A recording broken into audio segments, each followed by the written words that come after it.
A little conversation can make us understand. Time is of essence, I need you to understand.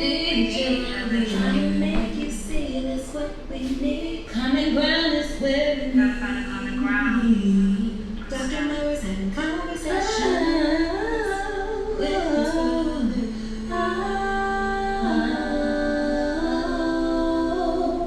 Yes, thank you. Welcome back to another episode. I'm Dr. Mauer. This is Conversations with My Brothers. And I want to just highlight really quickly, I didn't do it in the last episode, but the theme song for this is written and produced by my wonderful wife, Canary. Give her my proper respect. Thank you. Appreciate you. And today on the episode, I'm speaking with my good friend Purvis Rollins. Thank you. And we have been wearing masks, so we are still social distancing, but for the sake of the episode, we're just gonna kind of talk in this direction and keep this thing going. But the whole purpose of this, again, is to demonstrate collaboration and particularly to highlight some of my people who are doing really big things in the community. And in this particular episode, we want to talk a little bit more about Black business, Black entrepreneurialism, and specifically we're on location in Washington D.C. today, so we're a little more mobile at one of Purvis's real estate locations. He does art, he's into a lot of different things, and I want to highlight some of the things that he does in the community in D.C. So without further ado, I want to give an introduction, Purvis Rollins. Thank you so much. Thanks for having me, man. Absolutely. Appreciate it, man. So I'm a licensed massage therapist. I have a massage therapy company called Cannabispa and Quiescent Body.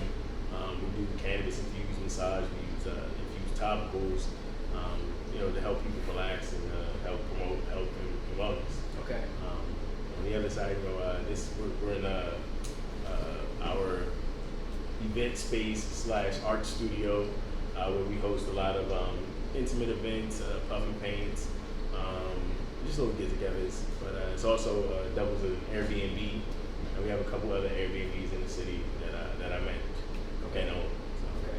And tell me, how did you get into this space? Cannabis. Well, I was always into massage. Like my family, growing up, I used to massage my family, my grandmother, my mom. Whenever they worked hard. So whenever they get off work and their shoulders hurt or their feet hurt, grandma was like, boy, come over here and rub my feet. I never thought that it would be a profession or a passion. But as I got older, using massage and connecting with people was always like something that came easy to me. And when I got out of the military, I had a couple months before I enrolled in school. So I just took a massage course and it kind of stuck. Okay. So, yeah. All right. And we've talked about it before. So part of your goal, your mission is breaking down some of the stigmas around cannabis, fusing it to a healthy lifestyle. What got you into that space, and what are you looking to do moving forward? Moving forward, I'm looking to pretty much grow, my cannabis brand, my massage therapy brand, and implement growing, in my massage teachings. You know what I'm saying? Because not just cannabis though. There are a lot of different herbs that help, in massage. So just maybe one day opening up a massage school, the Cannabispa School of Massage, where we actually implement, growing herbs and other plants to incorporate into the massage practice. Okay. So it's the view on holistic health and lifestyle, really. Definitely. Yeah. Cultivation of those things. Yeah. All right. Excellent. What would you say is your biggest influence in trying to, because I see this as something that is, you're an entrepreneur, you're a small business owner, but you also are doing something that is focused on helping people. I know you're not just trying to, get rich. Of course, we all want to do that and be successful, but all of your purposes are kind of geared towards helping the community, helping people, right? So what are your influences in that regard? Like what drove you towards that? My grandmother was pretty much my main influence. She's always been like the matriarch of my family, and the personality that everyone came to whenever they needed, assistance with helping to build, or, my grandmother was always there. This was her building, one of her first properties she bought. She moved to D.C., in her early 20s. They grew up poor on a farm in Georgia, and they came up here to D.C. and they, started businesses. They all started doing hair. My grandmother got into corner stores. She was selling penny candies, and she flipped penny candies into, selling. She got a beer wine license, and then from there it was just, the sky's the limit. She opened up probably 10 to 12 stores throughout her, her tenure in D.C. Okay. And then she started buying those properties that her stores was in. So downstairs is a commercial space that we rent out, but they used to be my grandmother's corner store. Okay. So entrepreneurialism and being in the center of a community is something that my family's always been. So I kind of grew up in it. Right. I don't know, and then the whole cannabis piece. I kind of fell in love with cannabis when I was young, Okay. and I don't know, I probably like 11 or 12 when I first tried it, and it wasn't more so of I'm addicted to being high or I want to be high. It was more so like I don't know. I felt a certain affinity for this plant, and I felt like this is something that's going to be a part of my life. Right. And it's been a constant theme throughout my life. When I first got an opportunity to grow and to see how the plant grows and how plants grow, period, it was like I naturally had a green thumb. So I fell in love with that. So the growing aspect of it kind of just stuck with me. So that's what got me to where I am now. Okay. And I know we've talked about before, you've read widely on like the medicinal components of cannabis, and really that's where the cannabis space is starting to change. But that it's it's becoming legalized. People are seeing the health benefits of it, right? It's being decriminalized, but there's a lot of hypocrisy there as well in terms of how it's moving into a more legalized space. But in the past, it's been criminalized for nefarious purposes. See, targeted at poor communities, black communities. The crazy thing is like there's been a history of the benefits of health and wellness, the health and wellness benefits of cannabis. Like that's not anything new. You know what I'm saying? Like that's ancient. Chinese medicine. The first recorded form of medicine, cannabis was listed. So it isn't anything new, but it, like you said before, it was used as a tool to target minorities and poor people, so that it can. So this country can continue a form of slavery, you know what I'm saying? So cannabis and the war on drugs pretty much fueled the prison industrial complex and gave the system, people to house in their cells, and free labor. So it was something that was purposefully done, and the intention was to lock people up. So, but like you said, the health benefits of it far outweigh any of the claimed negative aspects of the plant that that they use. So, and that's where now you are a small business owner, entrepreneur. You're in this space, and I know you're very well versed on what's happening in terms of who's controlling that space. Yeah. So we were talking a little bit about just some of the changes within the cannabis space vis-a-vis legalization, right? So now people see the health benefits of cannabis use.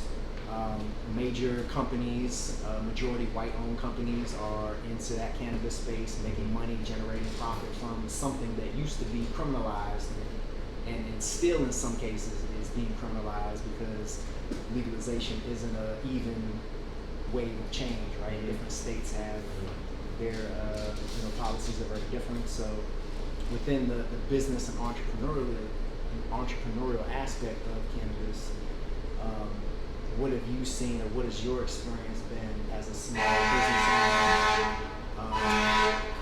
owner?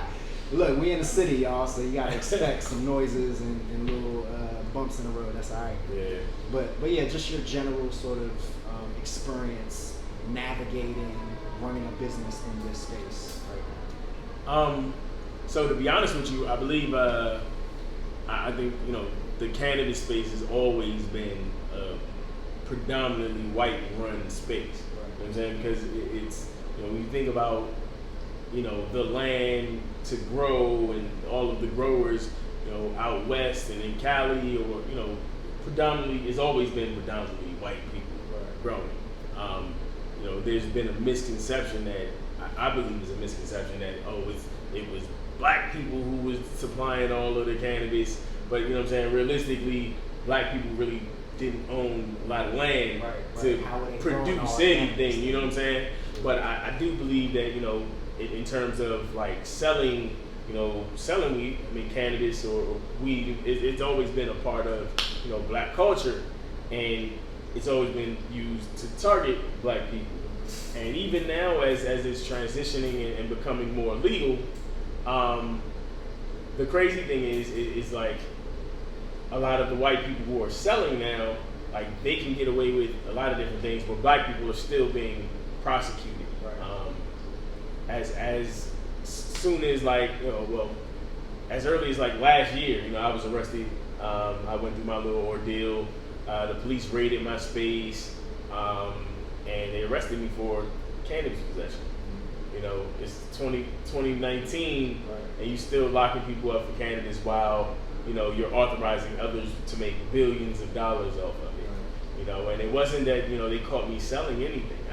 I possessed enough in what they deemed as enough in my car for me to be to charge me with distribution. But and it was like I had 6 ounces. Legally in the district you can have 4 ounces, but I'm a disabled veteran, who use cannabis as medicine. So how can you tell me how much medicine I need? I'd prefer to use this natural plant than pop pills and opioids or even alcohol. I don't really drink that much, so I think kind of got away from the question though. But it's a great response, and it's all very genuine. It's your truth. It's the reality of what's happening. And you're, far from the only one experiencing this. Definitely. There's a lot of brothers out here that are still going through this struggle, despite how it's benefiting people who are in positions of power, who can reap the benefits of it financially and so forth. So, but I also want to shift a little bit towards talking generally about your being a business owner, being in D.C., seeing changes that have happened in the city over the last probably 15 to 20 years, and you've grown up in the city, so not only as a resident, as a citizen, but also as a business owner. What's changed the most about the city? Well, obviously the residents, the occupants of the city definitely changed. The increase in property value and property taxes. It's almost like impossible to like live here if you don't have, if you don't have the means. DC is too expensive, so a lot of the minorities and that live here can't afford to live here anymore. We're being pushed out. Unfortunately, like I said, my family invested and was able to buy property, so all I have to really worry about is property taxes. But we're seeing property taxes skyrocket. So if you're not creative and come up with different hustles or businesses to generate enough income to stay in the city, you're gonna have to move out. A lot of the different programs that benefited minorities and people of color are fading away and disappearing. So it's almost like the city is being designed to not house minorities.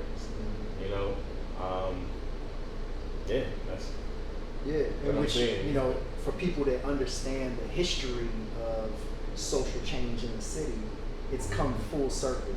So in the 80s, it was like white flight, even from the 70s, 80s, all the white residents of DC pretty much left, and you had a shrinking tax base which influences roads and schools any type of public services within the city, that takes a major hit. Increased lack of employment opportunities leads to an increase in crime, and oftentimes alcohol and drug abuse as a result of impoverished conditions and trying to deal with those conditions.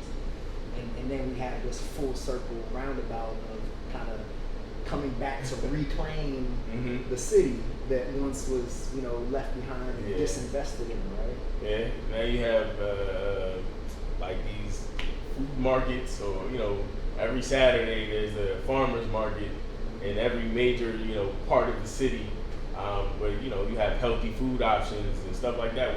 Whereas those were never available. When I was growing up, those weren't around. We did have like community gardens, and I remember spending a lot of time with my grandmother in a community garden. But as far as like those healthy food options, like I was talking about, wasn't around much. But yeah, like it's definitely new incentives that benefit the new inhabitants of the city.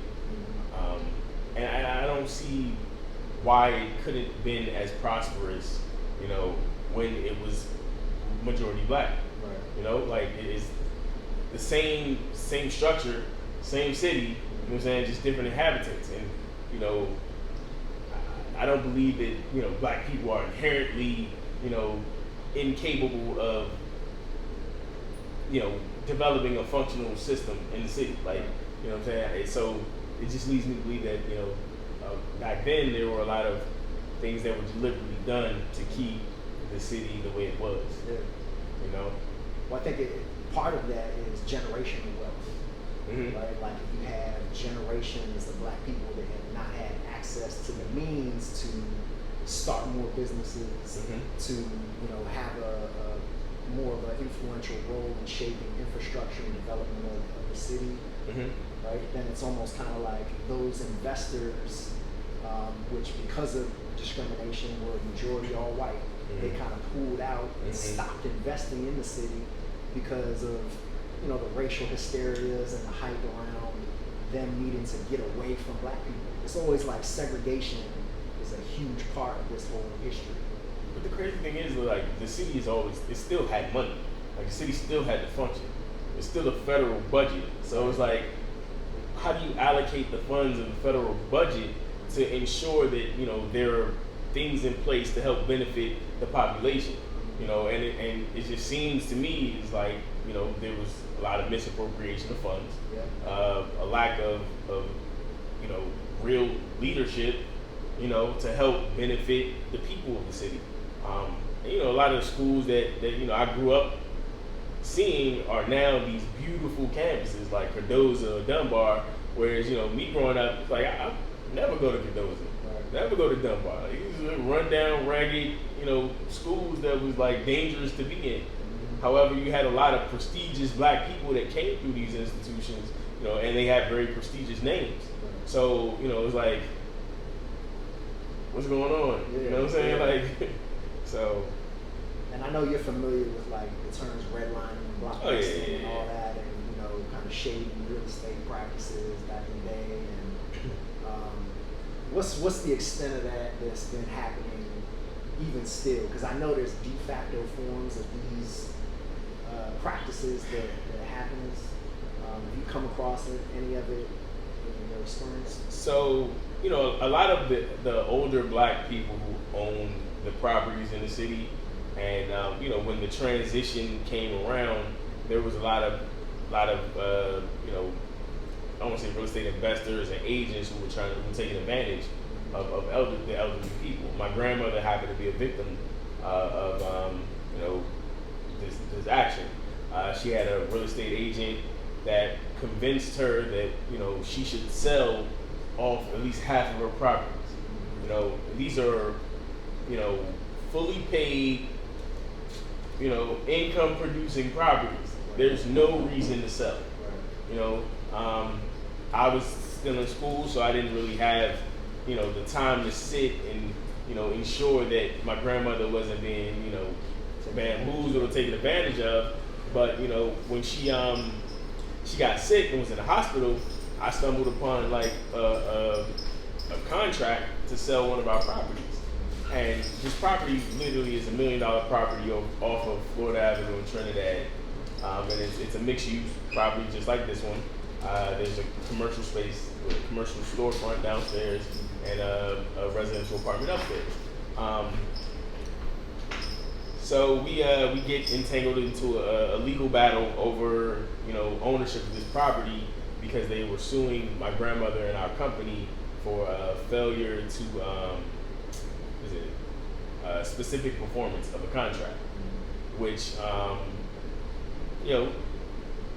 it gives them legal right to our space, even though we're saying, okay, my grandmother was sick, she wasn't in her right mind.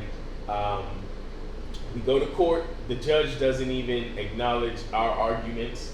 So, at the end when he makes his decision, it's like, you have to give us a valid reason of why you made this decision. There were so many sneaky, backhanded things that happened with this court case, whereas, there was no reasoning.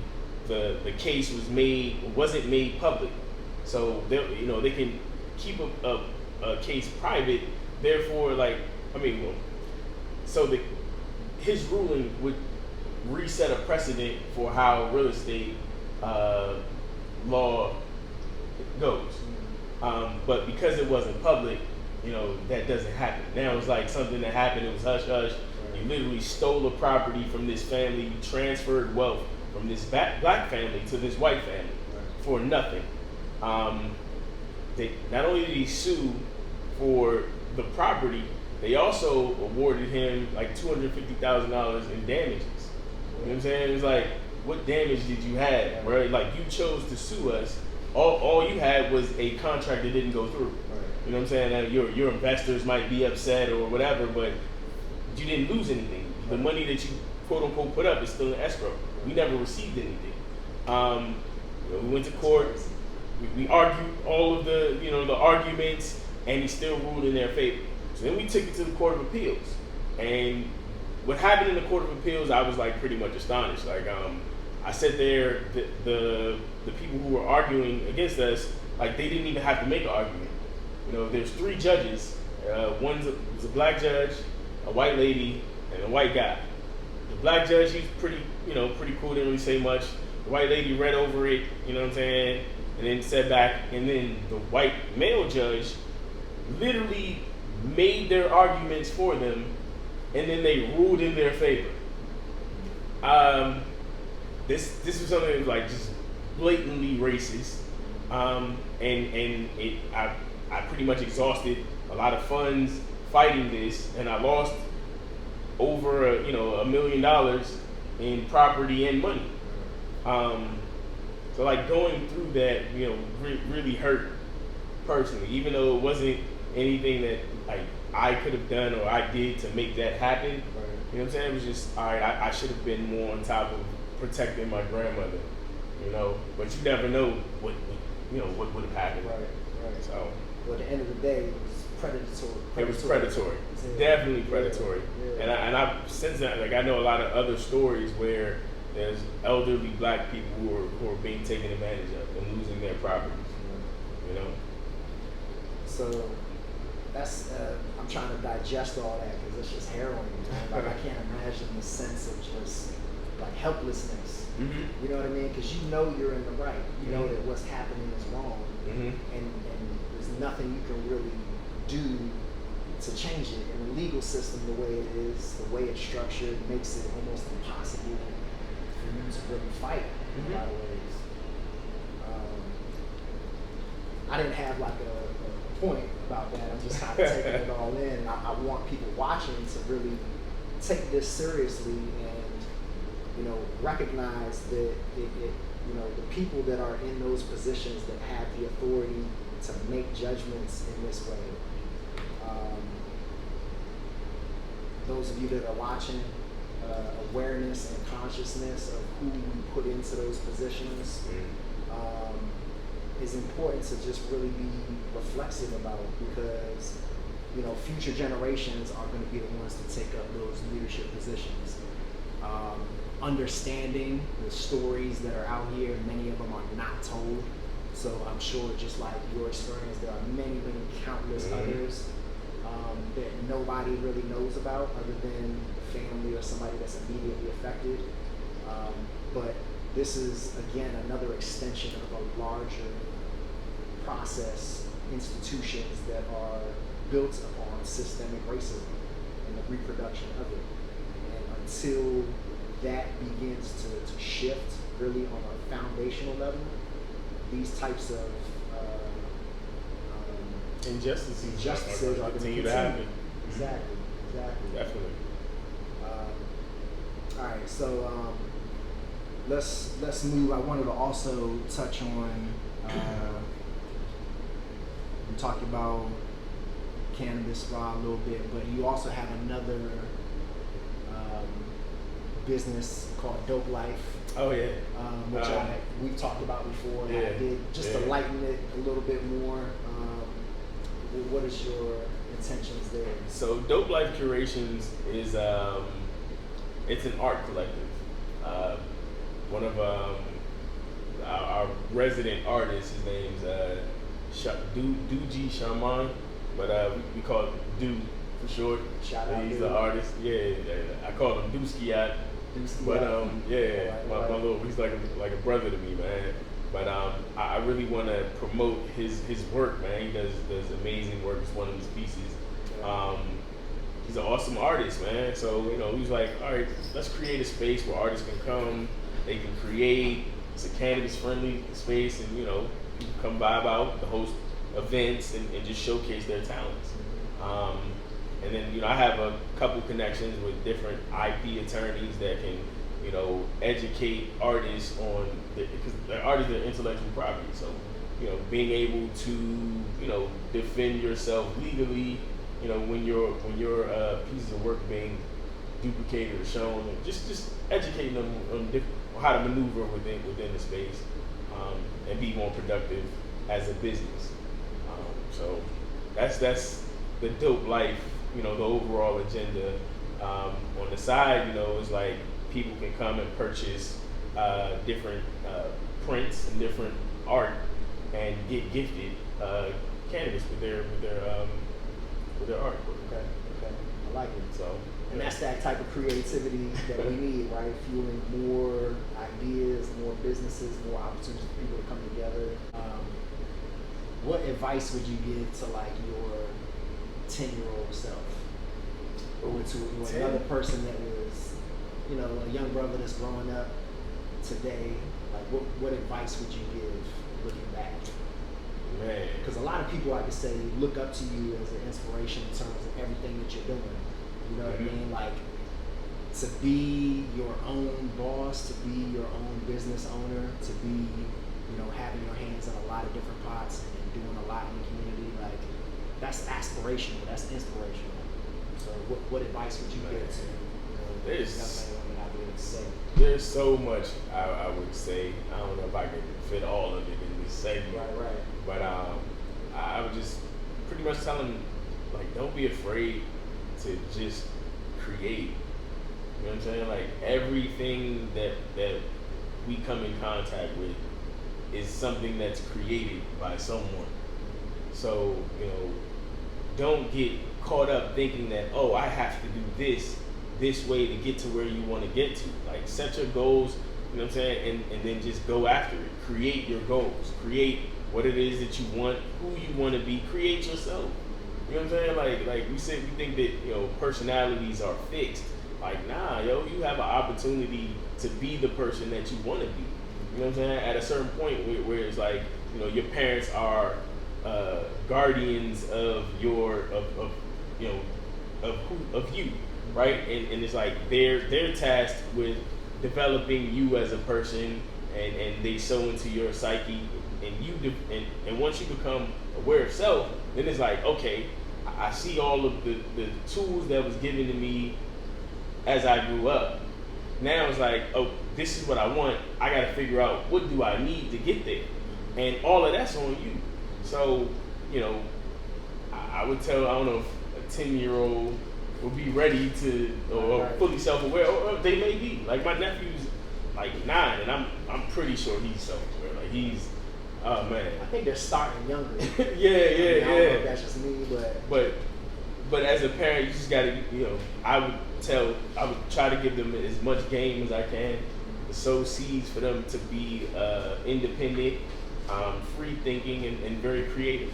Feed their creativity, and let them become who they want to be. Right. Stop trying to force them into a box that as we can see, these traditional boxes are no longer working. You know what I'm saying? Like, I tell you to go to school, get an education, go to college. You know what I'm saying? And you understand that that's a debt trap. You know, game that we didn't really have. We thought that this was supposed to do. So I go to school and now I'm $120,000 in debt. And you understand, like that's to ensure that I'm indebted to a system. Right. You know what I'm saying? That I will work for a certain amount of time.